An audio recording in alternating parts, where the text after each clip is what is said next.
There are a lot of other things that are also up in the air, aren't there, Nick? Particularly around neighbourhoods and what's going on with all of that and what they mean for PCNs. An accountant I spoke to recently said that when practices get the detail of next year's contract, probably in the next week now, as we've said, in many ways it could be almost meaningless when it comes to working out what it means for their overall financial position. And, as you said, lots of the funding for general practice now comes from enhanced services, not least the PCN directed enhanced service, which is a kind of bolt-on to the GP contract that governs practices' participation in PCNs. And, there's been a lot of speculation about neighbourhoods taking over control of a lot of that enhanced services funding potentially.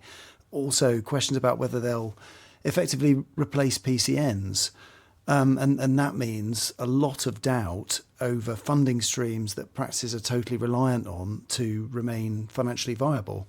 So even though practices will, of course, be desperate to find out what next year's contract means for their global sum funding, the payments they receive through the core contract funding formula, they'll still have lots of questions about what neighbourhoods are going to mean down the line for other elements of the money they rely on to operate. And that might not be clear for some time to come.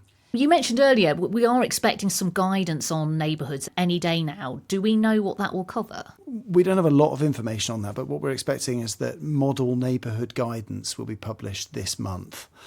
NHS officials have alluded to that a couple of times publicly in recent weeks, so it does seem fairly likely to come soon, round about the same time as the contract announcement, potentially.